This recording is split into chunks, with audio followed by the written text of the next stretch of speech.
Hey everyone, James Lynch here doing a quick reaction video to the news that Dan Hooker will headline UFC Paris against Parnasse.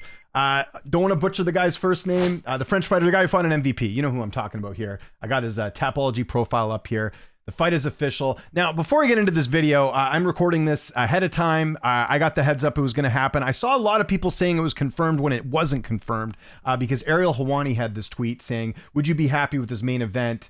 Parnasse replies with this GIF, saying like, basically implying like he has it. But I saw people today at the time I'm recording this saying it's a done deal. It's not a done deal. I mean, it is a done deal, but it's not a done deal. And I had people quoting as saying that Ariel confirmed it. He did not confirm it here, and he didn't say anything in his show about it. So I just wanted to get that out of the way.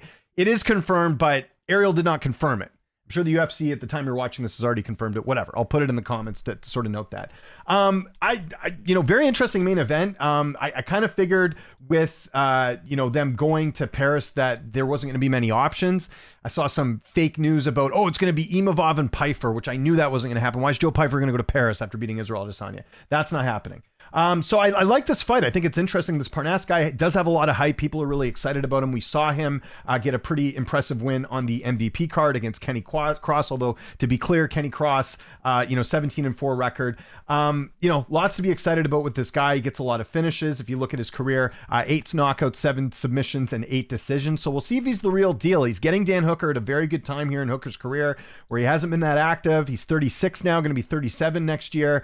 He's lost 4 times by knockout, 4 submission losses as well. He's lost back-to-back fights against 2 pretty good fighters here in Benoit Saint-Denis and Arman Tsarukyan. So I don't know where Dan Hooker's at in his career, but I do know that he just lost to 2 really good guys. And I know Saint-Denis lost the last fight against Paddy Pimblett, but Saint-Denis still a threat at 155.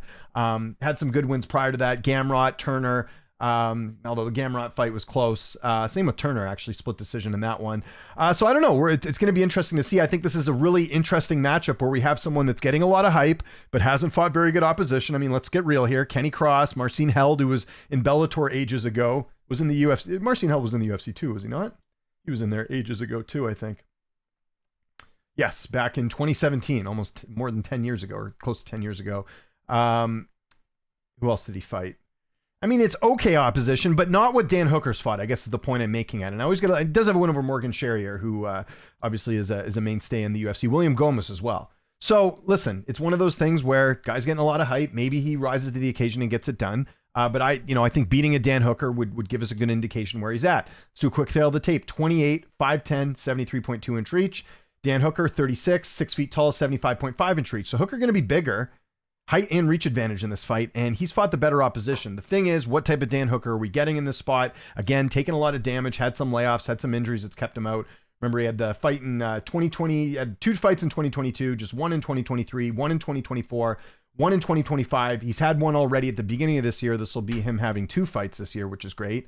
And, unfortunately, Dan Hooker doesn't have a lot of say right now. He's lost back-to-back fights. It's not like he can pick and choose who he wants. So not surprised this fight's getting made, but Hooker has a lot to lose here. Parnasse does have, obviously, a lot of pressure on him, but, it's not the end of the world if he loses this one. He's 28. He's got lots of time to kind of figure this out if it doesn't go his way.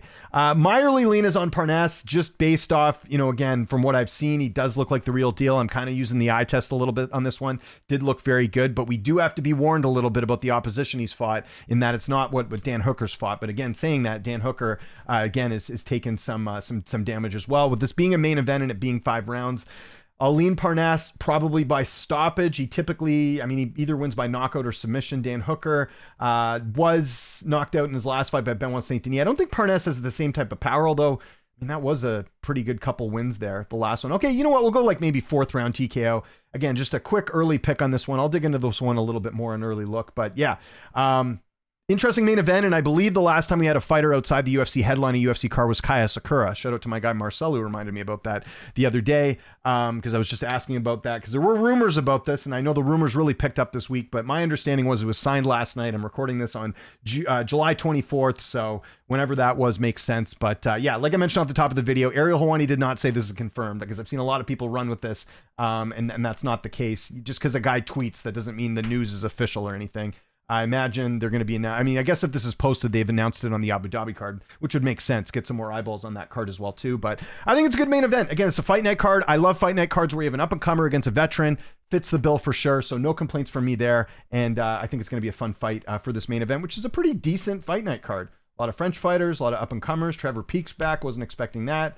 Yeah, going to be a good card. So yeah, I'll do a more in-depth breakdown in this come fight week. Maybe I'll do an early. You guys want me to do an early look on this? I can. Just let me know in the comments if you guys want me to go more in depth with this one. Otherwise, I'll just preview it on fight week. So I want to know what your thoughts are in the comments. Do you like this fight? Should it have been a different fight? Let me know. Follow me on Twitter, TikTok, Instagram, @Lynch on Sports. My name is James Lynch. Thanks so much for watching, and I'll see you next time.